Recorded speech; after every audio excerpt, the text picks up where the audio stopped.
track by overcoming illusion. But then there's forces arrayed against him, often within his own group. So the question is, what does he mean? What's his own group? Is that something on the physical plane, or a soul group in the other, a higher plane? What do you think? Any comments on that? Many of us as groups of souls come in at a certain time because of having associations in other lives, and for what value we can bring to this life. Yeah. He says some stuff about that there's different groups you should be concerned with. Like, you know, if you're on this level, you should be concerned about your Ray group, and at this level, then you should be concerned about this other stuff. Yeah, let's take Steve Jobs, for instance. He starts Apple, and his group got pretty close-knit. He was almost a big hero for him. And then what did his group finally do to him? They fired him. They fired him, right? So Steve Jobs had to deal with his own group and what he was attempting to initiate. And then after they fired him, Apple went way downhill until it almost went bankrupt. And then as a last resort, they said, well, if you want to come back in and see what you can do, that's fine. He come back in and introduced a colorful new computer, and then the iPod, and it was off and running. Now it's the biggest company in the whole world. So Steve Jobs had to contend with people in his own group.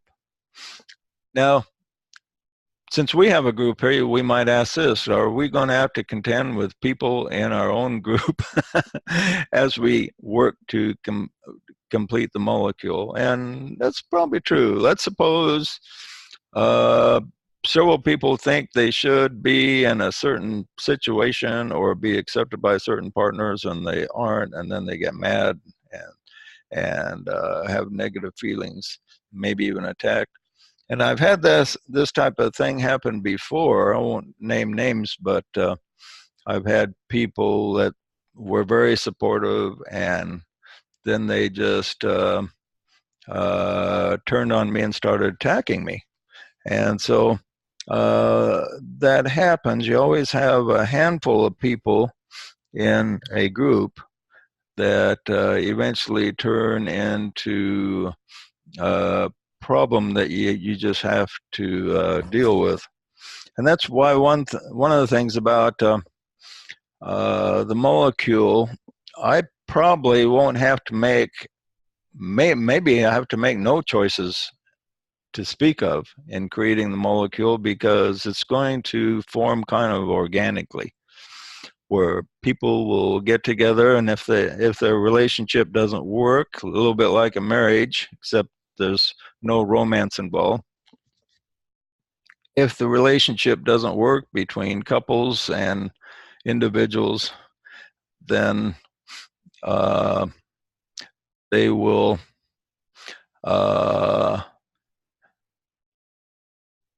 we'll work it out and switch things around until we get everything that does work.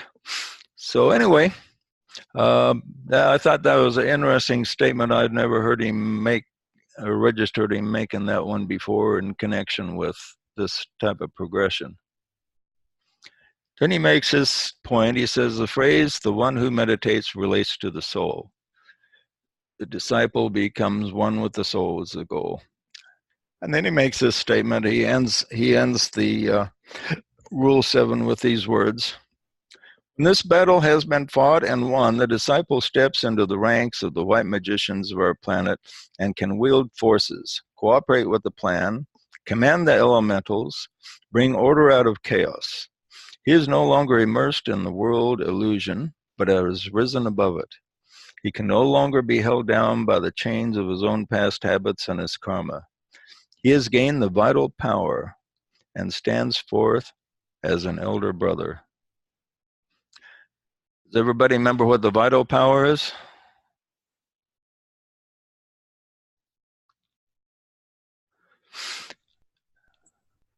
Don't all speak at once. What? You say vital? Yeah, the vital power. The power Name of more on the that. soul. What's that? Isn't the essence, the spirit? Okay, the vital power is the actual power to be able to make a decision by seeing the two paths. When you see the two paths correctly, then you have the vital power to be able to make a correct decision, or at least decision knowing what you're doing. And that's the vital power, and that's he stresses that a lot. Okay, so that ends Rule 7. We didn't quite have time to wrap it up last week. Any more comments or questions on that? On the great battleground. Well, now we continue talking about the astral plane somewhat on the next one. Let me read you rule number 8. The Agnosurians respond to sound. The waters ebb and flow. Let the magician guard himself from drowning at the point where land and water meet. The midway spot, which is neither dry nor wet, must provide the standing place wherein his feet are set. When water, land, and air meet, there is the place for magic to be wrought. I think I like the way this is worded more than any other rule. It's just almost like poetry reading it, and it's got so much in it, yet there's so much standard consciousness can also miss. Okay, the Agnosurians respond to sound. Anybody remember what the Agnosurians are? Is that like the astral plane devas?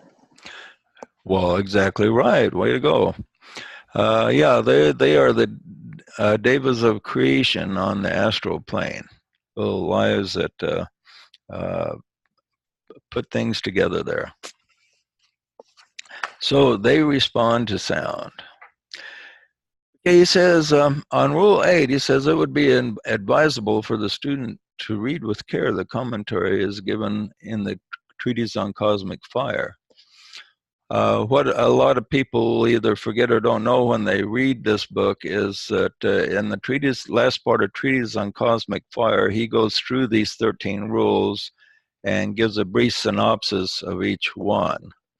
And he says a few things there that aren't in Treatise on White Magic. So we'll go to Treatise on Cosmic Fire and go through the highlights of what he says there about this rule. He says, it will be noted that in this rule, no mention is made of the fourth element of fire. The reason for this is the magician has to accomplish the stupendous task of generating the needed fire at this triple meeting place. Okay, where land, water, and air meet, there is a place for magic to be wrought, but he leaves out fire. So how is it that the magician is able to bring this fire down?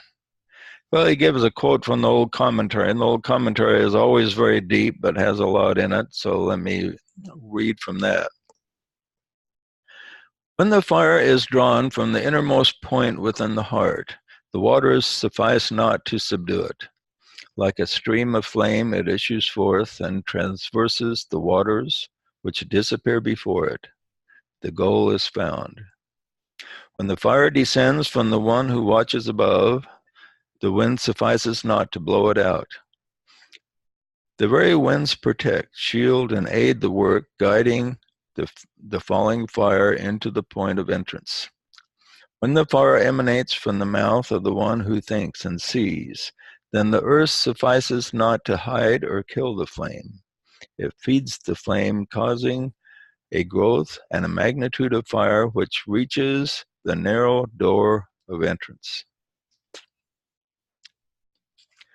And he says, his physical body and the work engendered therein being frequently referred to as fuel and its warmth. Now, so what do you suppose a fire is? Fire is mind. And Jesus said, John the Baptist baptized with water, but what was Jesus going to baptize with? Fire. Fire. And when they met on the day of Pentecost, what appeared on the heads of the apostles? Fire. Fire, right. So it's basically, I believe he's talking about the fire of the Spirit or the higher planes descending.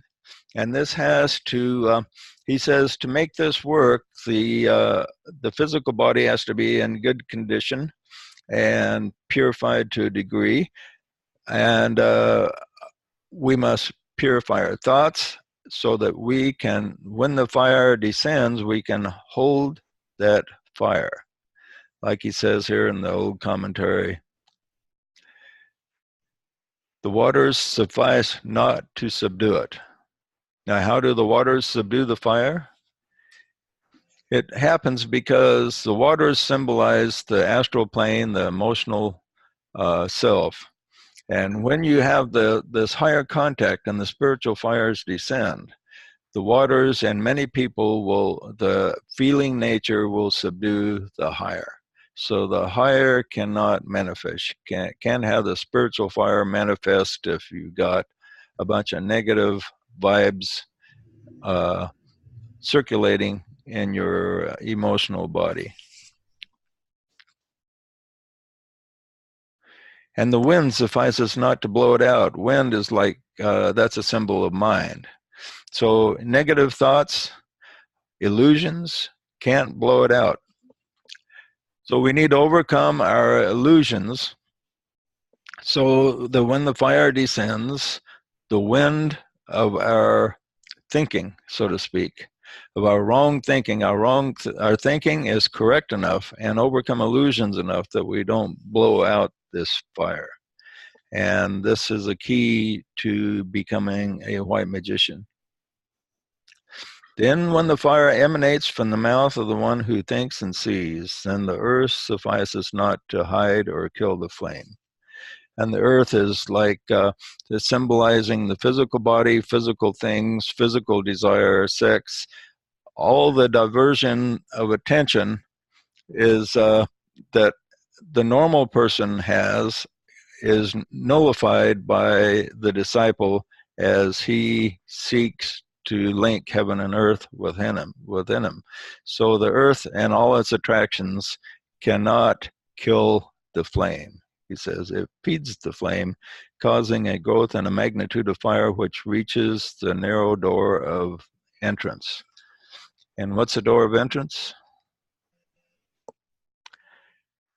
It's a door to linking heaven and earth, so the disciple then has full soul contact and always has a link to the soul available, so he can have guidance which is sure. Okay, so he says it's really important then to keep our physical body in good shape. So we want to do everything we can to promote health and well-being and purity of life as much as possible. And he says there's 3 formulas that aid in projecting the magician from drowning.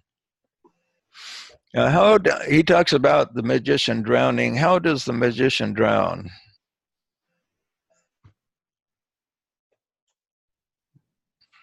Gets lost in the waters of the astral world.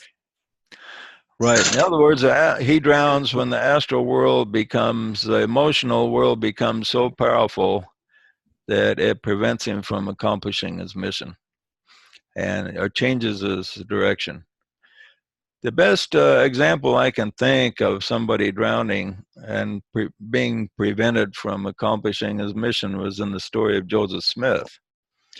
He worked all his life to build the church, risk his life many times, was considered a hero to those who were close to him because he was arrested and in prison, sentenced to be shot. All kinds of things happened to him, and he survived them all. And people were beginning to think he was invulnerable, and that God was just going to protect him no matter what. And then he he was arrested for treason, and warrant was out for his arrest, and he had the a revelation that if he was taken one more time, he says he would be killed. And so he was looking for a way out, and he received a revelation. And the revelation told him to go to the Oregon Territory and escape and establish a new kingdom there.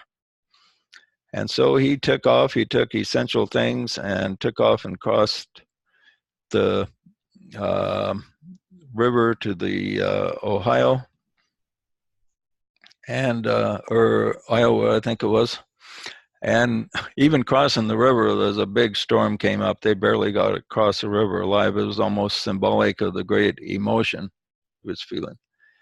Then when they got the other side, just ready to go west, it was him and his brother, Porter Rockwell, and I think one other guy, if I remember right. But someone, the next day, someone came to him with a message. And the message was that people were calling him a coward for leaving, that he was a shepherd and supposed to protect his flock, and there were mobs gathering, threatening the lives of the saints there. And everybody wanted him to come back. They say if he didn't come back, he would be seen as a coward. And he read that, and he was filled with very, very powerful emotion. So he was told to go west, yet here he had a powerful emotional appeal. And then he said to the guys who were with him, he said, "Oh, Porter Rockwell," he said, "well, what shall we do, Porter?" And Porter says, "Well, you're the prophet, you tell us what to do." And then he turned to his brother Hiram, who had been with him in a lot of these difficulties. And he said to Hiram, he says, "What shall we do?" And Hiram says, "Well, in all these tough situations, God has seen it through, and we've come out on top, so let's go back." And Joseph said to him, "Well, the trouble is, if we go back, we're going to be butchered." And he says, Hiram says, "Oh, I don't think we will. I think God will be with us and pull us out." And he says, no, that won't be the case. And Hiram says, "Well, if you're not going back, I'll go back without you."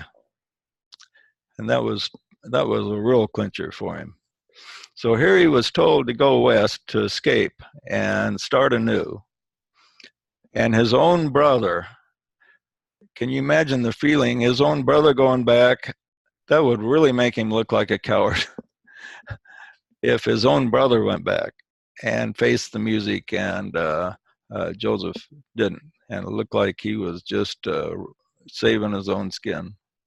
And so he was given a revelation to go west, and he all of a sudden, when his brother said that, and he thought of everybody wanting him to give his life to go back, he said these words: "If my life is worth nothing to my friends, then it's worth nothing to me." And he went back, and a couple of days later he was killed, just like he said. But so you can imagine this is the story that kind of illustrates the drowning in the waters. The drowning in the waters, he wasn't able to fulfill what he was supposed to do because he drowned in the waters of emotion, got the best of him, which most people would have in a situation like that. But this is what happens in the life. Sooner or later, we reach a point where we're tempted to be drowned in the emotions. So the emotions pull us away from that which our soul has told us to do. And when this happens, we must assume the consciousness of the soul rather than the personality and make the right decision. And sometimes that decision will be extremely, extremely difficult. Okay, he says there's 3 formulas to aid in protecting the magician from drowning. First, those which blend the 2 notes. add a third, and thus call into activity the builders of the astral plane, the Agnosurians, in some one of their grades. These are based on the initiatory sound of the ego and distinguish it between the sound and the note of the builders and the lives of the tiny thought form already formed. The formula chanted on the basis of these three notes, vibration of tone and note, though not a formula, producing the type of forms.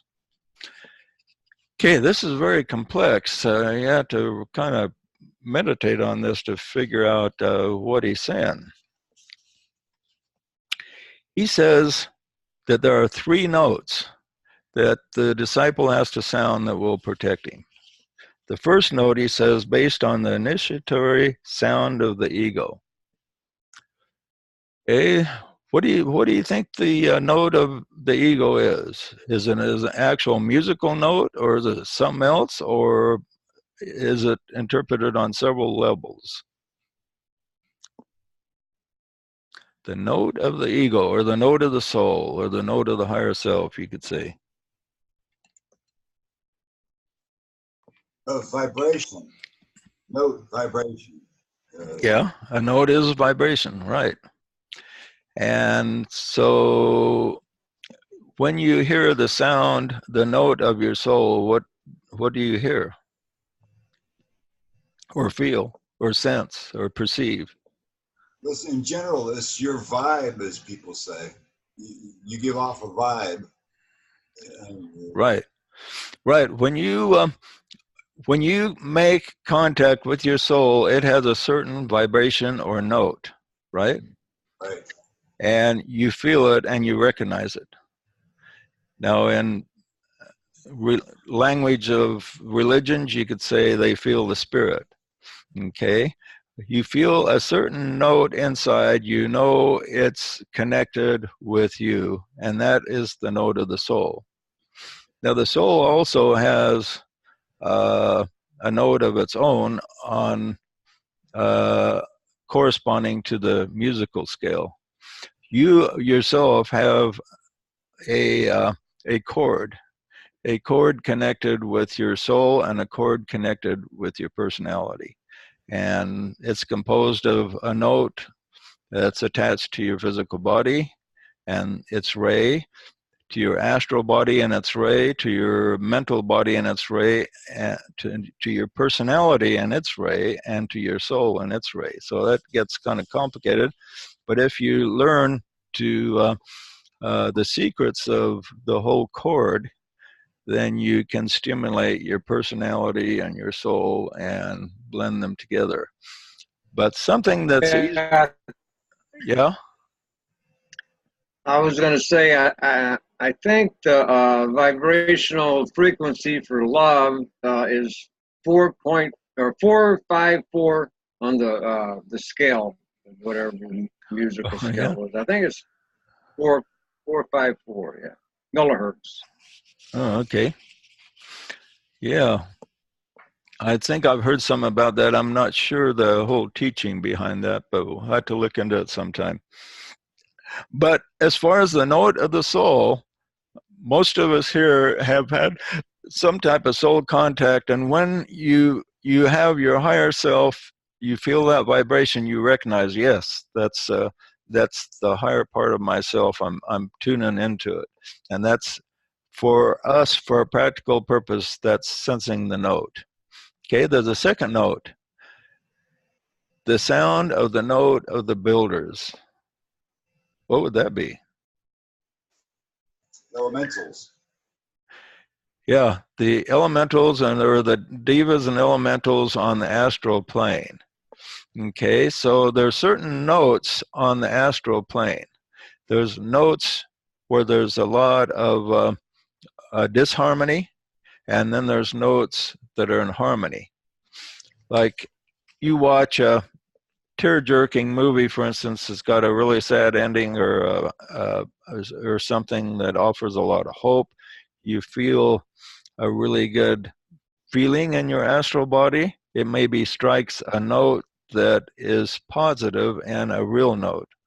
And then somebody tries to deceive you, that stirs up a note that is out of harmony. Okay, so it's important for the astral plane to be able to pursue the emotional sounds that are in harmony with the soul. And that's the second key to producing safety from drowning in the waters. And the third key, he says, are the lives of the tiny thought form already formed. Now, the tiny thought form already formed is when the disciple makes the contact with the soul and then establishes a stable emotional body where he's using the positive aspects of emotion. And then he creates a thought form, a tiny thought form. He calls it a tiny thought form is because compared to the masters, we here are just amateurs at creating thought forms. So somebody like a Christ or a Buddha can create maybe a very powerful thought form quite quickly and easily. We here are struggling to make a tiny thought form, but everything starts small and then grows. So this thought form we're creating, like the thought form, we have a thought form of the molecule going right now. It's probably tiny compared to what it will be when it's successful. So we have this thought form, and it's already formed, and it has a note. So when you tune in to this thought form of the molecule, you'll perceive a certain vibration. It won't be really powerful because it's not completely formed yet, but the vibration is starting to be there. And this is the key to white magic, is to link the note of the soul, the note of positive emotional vibrations, and then the note that's in the thought form itself. Link these three together, and this will give the creation power to materialize. So we can think about this principle as we're trying to create a virtual molecule. He says the formula is chanted on the basis of three notes. Okay, these three notes, and it will produce, and once it's chanted correctly, it will actually produce form. It will give the energy, make the energy flow, so the right things, the right people will come to create this molecule or whatever creation we want.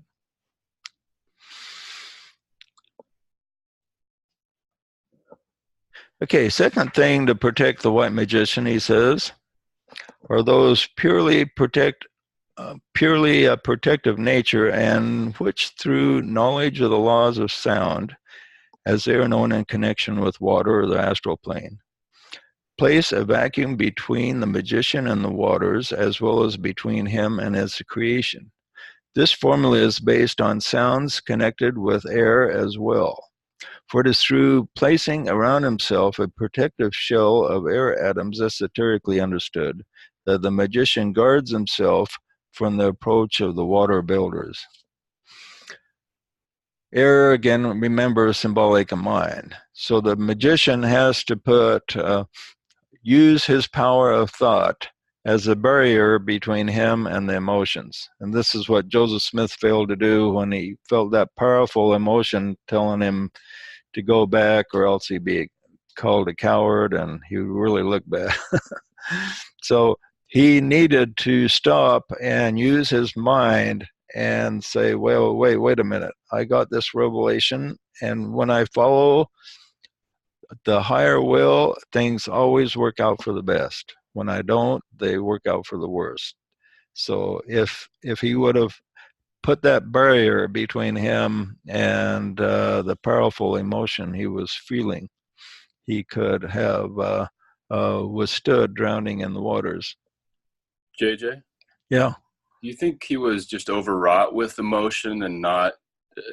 comprehending what he had done or was doing, or did he actually process that and say, I'm going against it, I know it, and I'm making a mistake, but I have to do this? Yeah, I don't know if the mistake part was in his mind as much as when he said, my life is worth nothing to my friends, is worth nothing to me. I think he just temporarily gave up and didn't think about it. He didn't create that barrier of mind. See, if he would have thought about, put his mind back to the revelation he got, then he would have had that barrier. But I don't think he was thinking. I think his whole consciousness was on his feeling for just a couple hours, and that was enough to make the mistake. Yeah, interesting situation. If I can't think of a better example of drowning in the waters than that, was an interesting one. Jesus was probably tempted to drown in the waters in the Garden of Gethsemane. He really wanted to build the kingdom of God, and he would have really wanted to stay and build it himself, but he was told, no, you got to be crucified instead. And so that was, he could have drowned in the waters and not fulfilled his mission when he thought about how much he really desired to stay and build the kingdom of God. Wouldn't Jonah or Job kind of fall into that category as well, even though he was kind of given a second chance? Yeah. Yeah, Job was kind of forced into it in a way.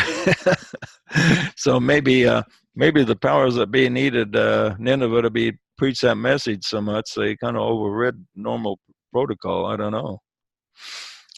But okay, it says the third thing, those which when sounded produce two results: the sending forth of the perfected creation, so that it may take to itself a physical body, and next the dispersal of the building forces, now that their work is completed.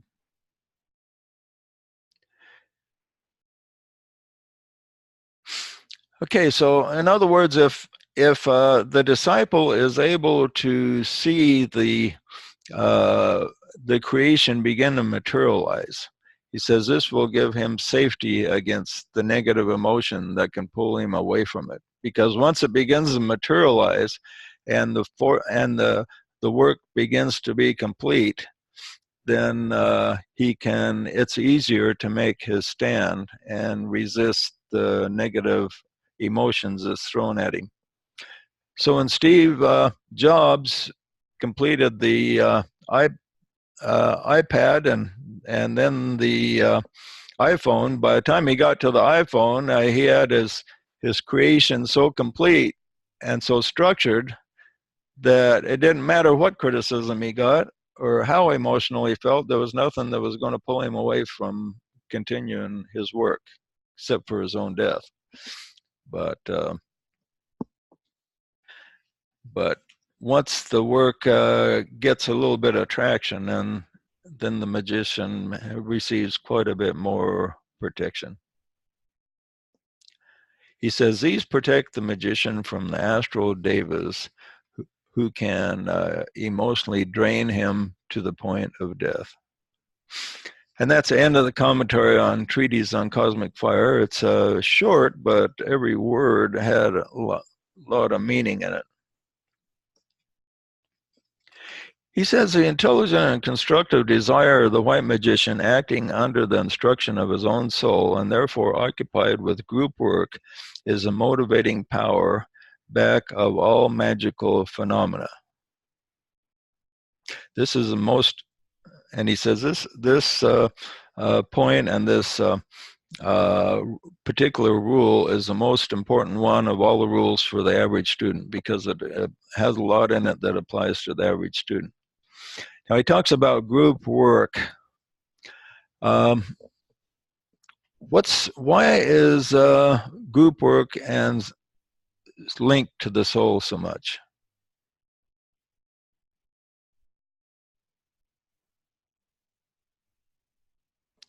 Is the soul more interested in group work or you as an individual? The soul is not interested in personalities as such. Exactly. Right. The soul, like what you do for a job, or um, you win in the lottery or whatever, all your personal interests, what kind of house, what kind of car you're going to buy, or maybe you want a better house or better car or better job, that has no draw to your soul. Your soul will tell you that's up to you. But what the soul is interested in is group work, because the soul, all souls are connected to each other. The souls are very group conscious, and especially the souls within your soul group. You have a soul group on the other side of, say, between 6 to 20 people, just depending as different sizes. And then soul groups are connected to other soul groups and so forth. So all the souls of of the whole planet are really interconnected, but some are connected more powerfully than others. But they're all very group conscious. So if you want the help of the soul, you have to be focusing on group consciousness yourself. Now we have a group here, and so the soul, our souls will be interested in this group because we're seeking to establish a group consciousness. So we have something going that will be of interest to the souls of all of us. And the souls of all of us can blend together to create a oneness and a group consciousness.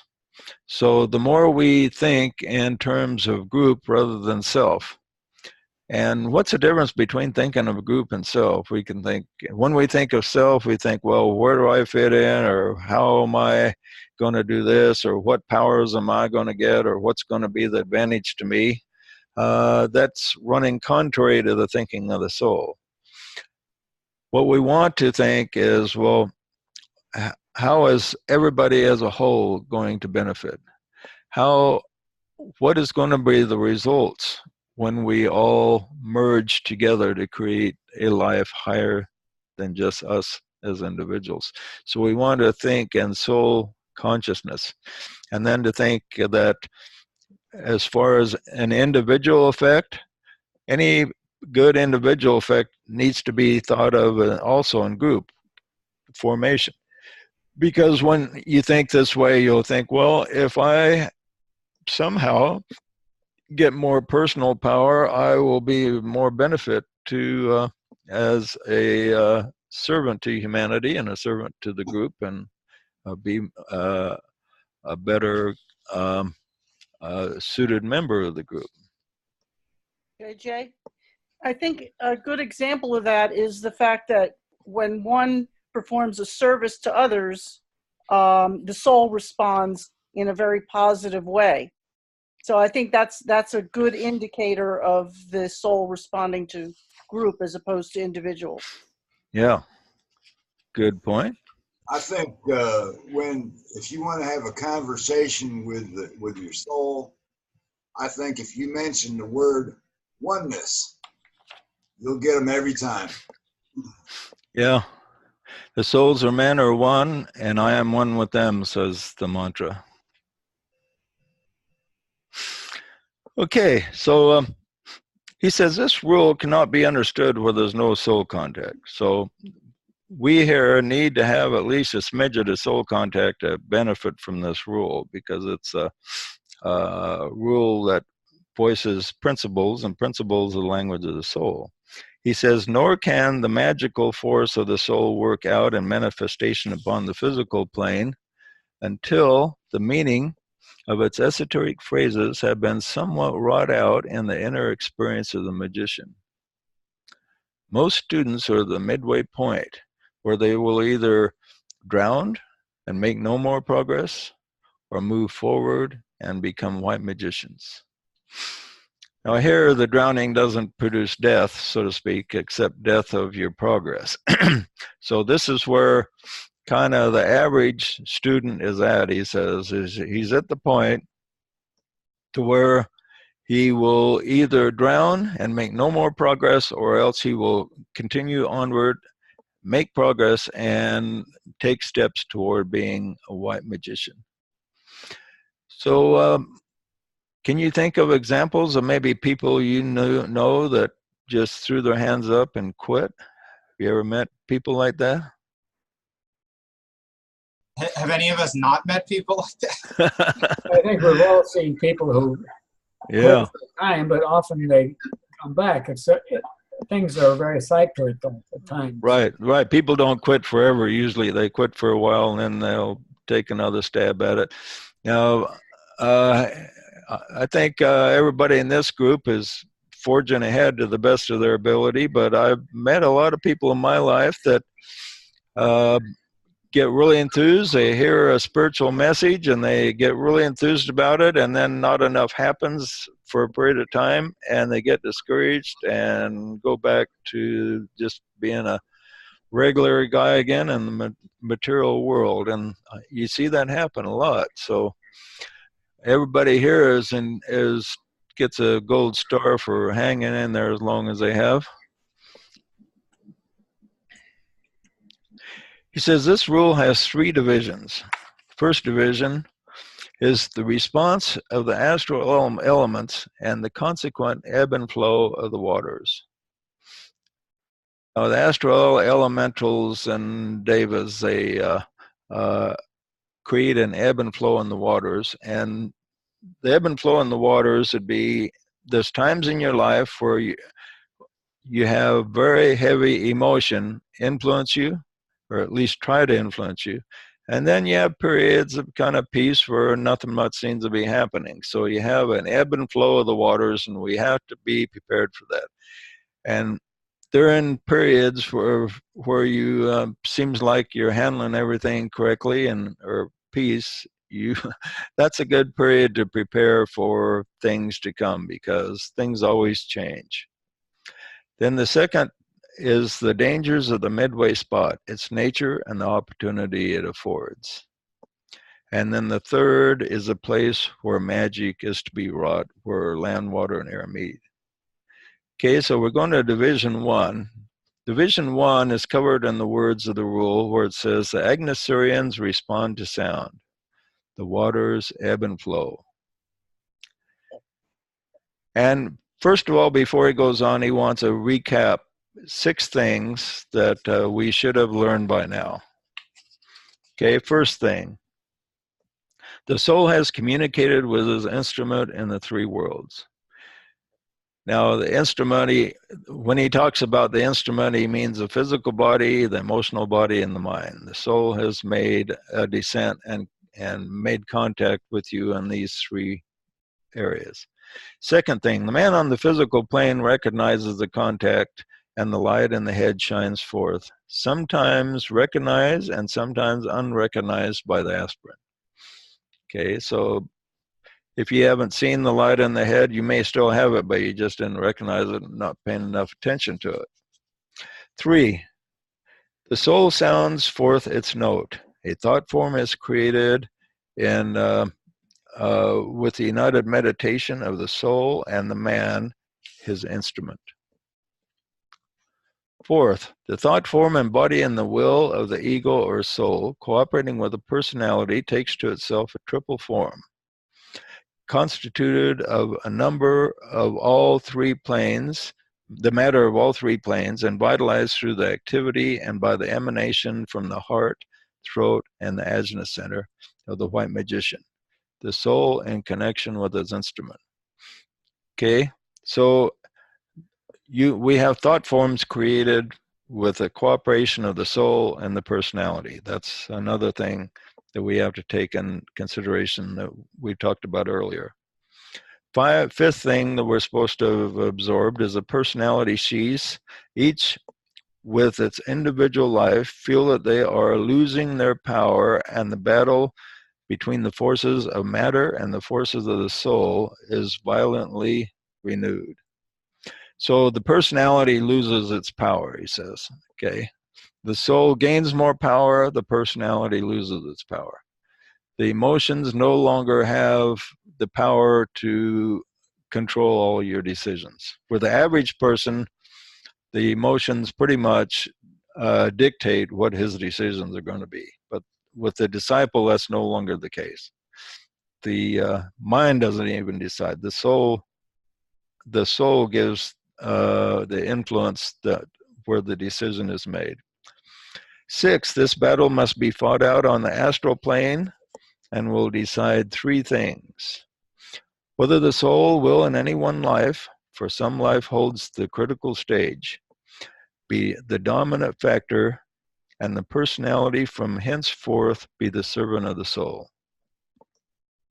So there's going to be one particular life where the soul will dominate. That's what we're looking for. For each one of us, hopefully it's this life where the soul dominates the personality. B, whether the astral plane is no longer the plane of illusion, but can become the field of service. And this is one of the illusions about the emotional plane, is when you talk about the negative aspects of emotions, a lot of people think we should be like Spock in Star Trek and have no emotions. He did have some residual emotions that surface that he always was trying to get rid of. But no, we aren't supposed to get rid of our emotions. We're supposed to transmute them from a negative power into a positive power. And this is the disciple isn't somebody emotionless. The disciple has very strong emotions, but he uses them in a positive way. And C, whether the man can become an active cooperator with the hierarchy and be able to create and wield mental matter and so work out the purposes of the universal mind, which are prompted by boundless and infinite love and are the expressions of the one life. So getting back to Steve Jobs again, he gained the power to wield mental matter and worked out the purposes of universal mind. In other words, he developed actual concrete manifestations on the physical plane. So I believe he was a white magician, but he didn't even know what a white magician was. But he operated on the principles of a white magician in many ways, despite his flaws. Because, like I say, but none of us are perfect. When we think of when a lot of esoteric students think of a white magician, they don't think somebody like maybe Steve Jobs. They think of somebody like Mother Teresa or Gandhi or somebody like that.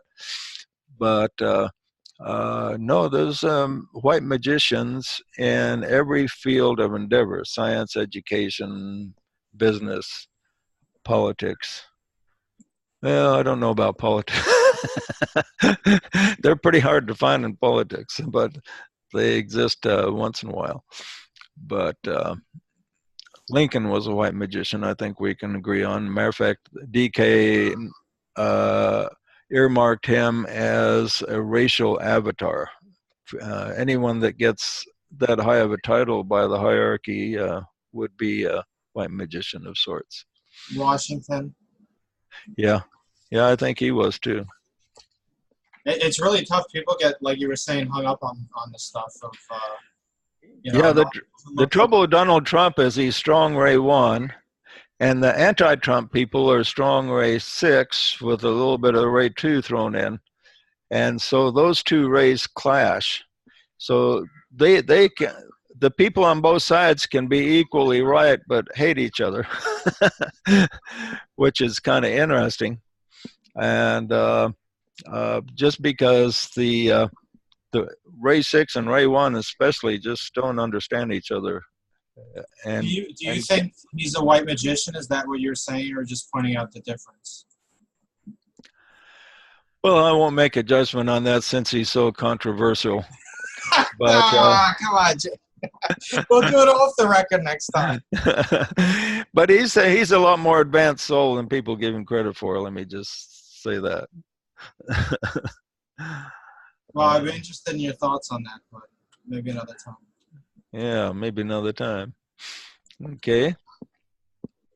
Yeah, since the general public will be listening to this. We don't want to turn them off too much. Anything positive or negative about Trump is fighting words for a lot of people. Okay. Okay, we'll end with a meditation. Let's see what we shall do this time.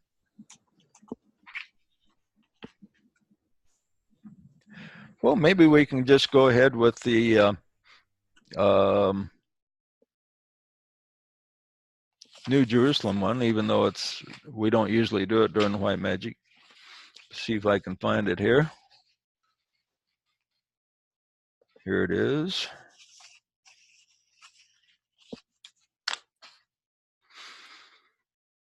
Okay, in the New Jerusalem meditation, we were making contact with someone that we were close to who has passed on. So before we go forward, we'll continue this. Think of someone, if you've already got someone in your mind, fine, but if not, think of someone you are close to who has passed on to the other side.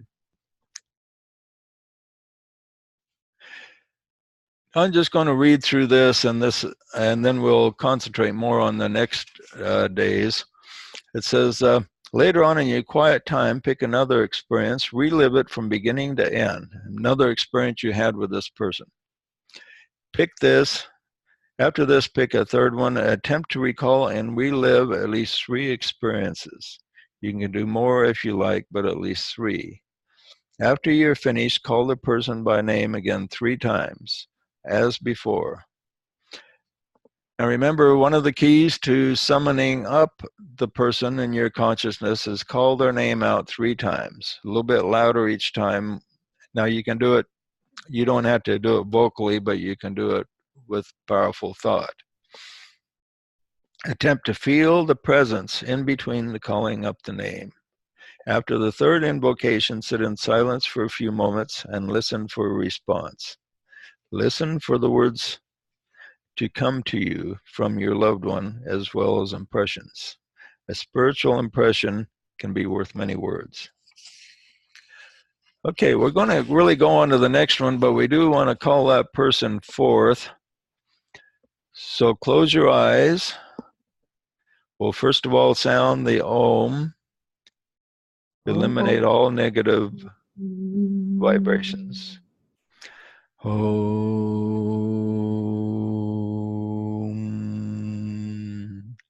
Om, om, om, om, om, om, om, om, om, om. You think of the person that you know that's passed on.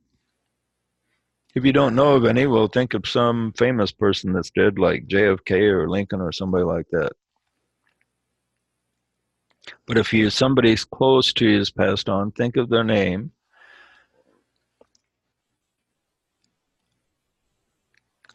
Call them like they were just a few feet ahead of you, and you're calling them, and that you want them to respond.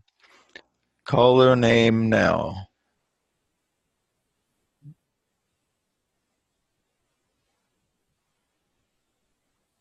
Visualize a response.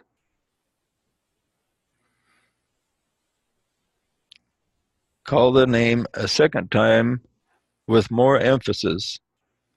Now.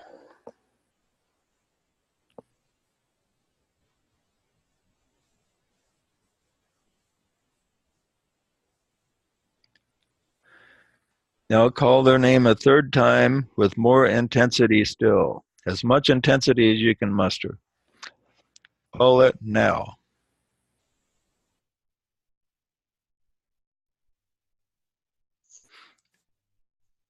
Sense a response. Ask this person any question you want. Have a conversation.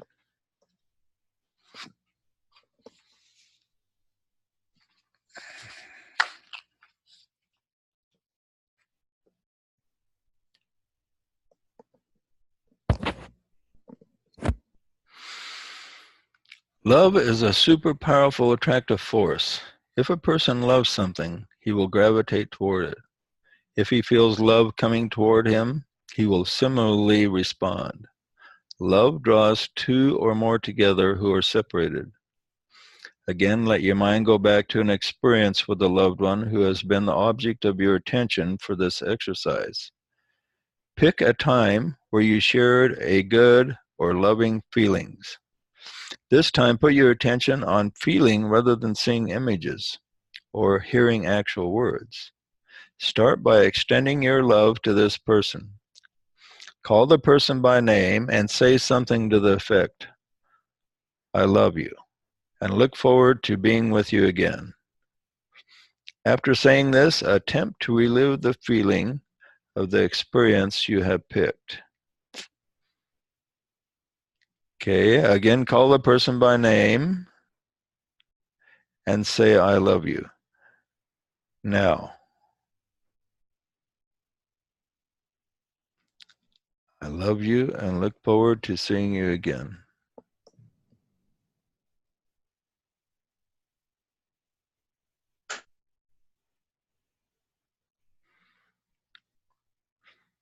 Now think of an experience you had with this person and relive it.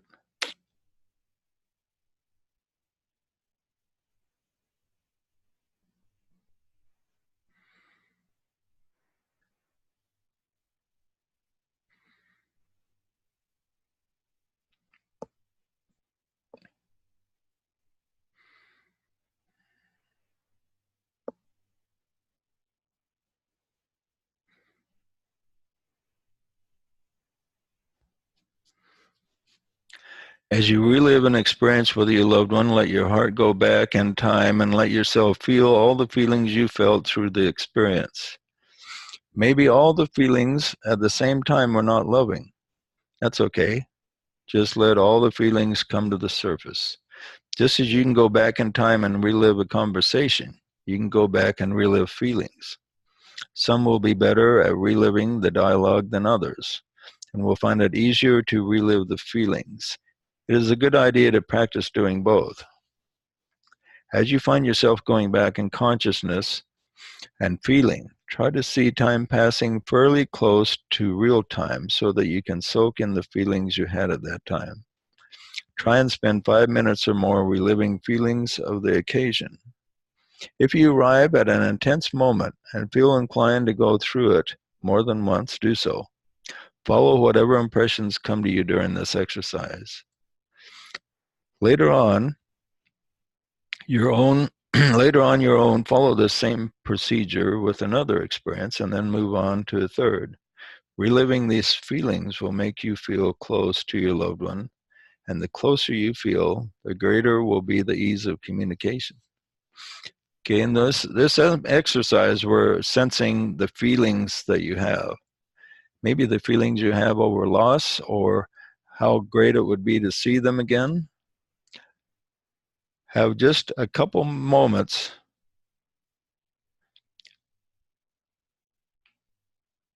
where you sense these feelings. We'll say this mantra, I call forth my memories and relive them when desired. I call forth my memories and relive them when desired.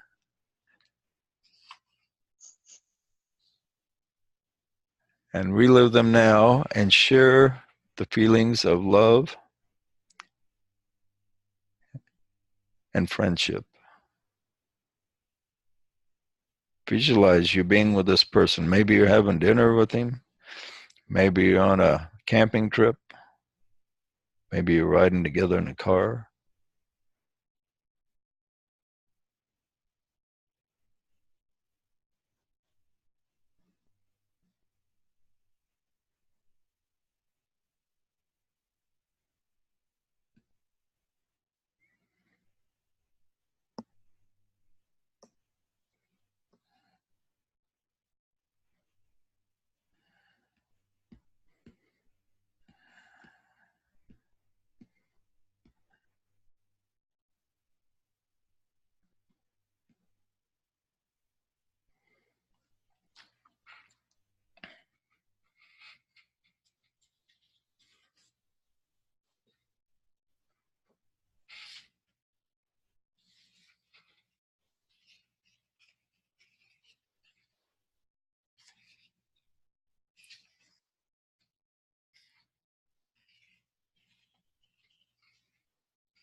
Okay, we'll end by saying the avatar synthesis invocation. We haven't said that for a while.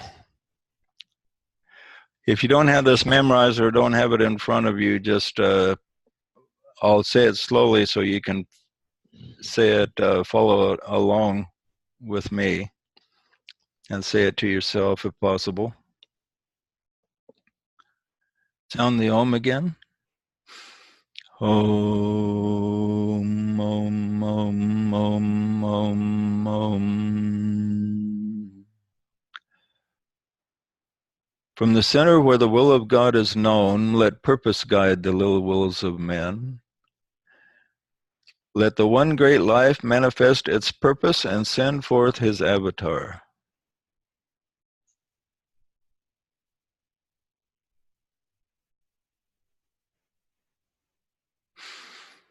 Let this master of purpose come forth and amplify our wills to synthesize them with his own, giving us power to serve.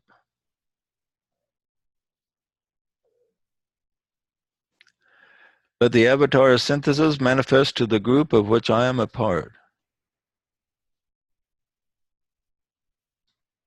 that we may prepare the earth for the lords of light and love. Let will and power and purpose manifest the Christ on earth. Repeat that last sentence. Let will and power and purpose manifest the Christ on earth. Om, Om, Om, Om, Om.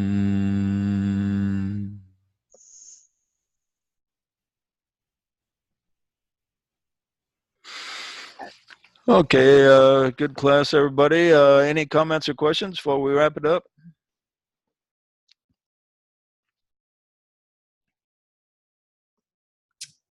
It seems like that could turn toward lower psychism when we try to contact dead relatives.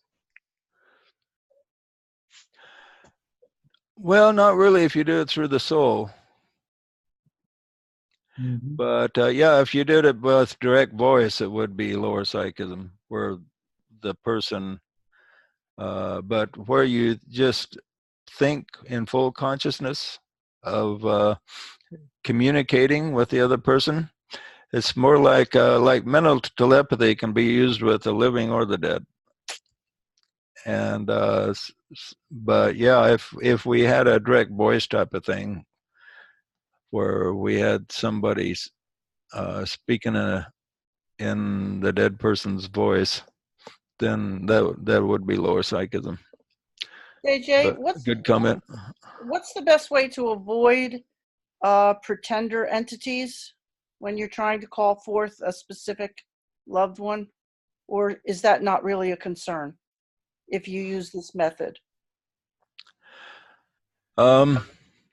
Just, it's important to know the note of the soul, so that if once you make a soul contact and get familiar with your own higher self, keep that link going, and then you'll be protected. Okay, thank you. Yeah. But if you if the person hasn't really made the link and is just in connection with his higher astral body, then he can make a false connection. But still, even with your using your astral body, you can have loving feelings and imagine the person and have some degree of contact filtering down. But it's always safest to keep that soul link. The soul link is keeping the soul link is the greatest safety. Okay, thank you. Any other comments? Okay, well, we'll see a number of you at the gathering, and we won't have another meeting for 2 weeks now because of the gathering. But we will see you online in 2 weeks, and we will see a number of you at the gathering, and look forward to it. Over and out. See you, JJ. See you, everybody. Bye-bye. Thank you. Bye-bye. Okay. You betcha. Life and love, everybody. Bye-bye. Bye.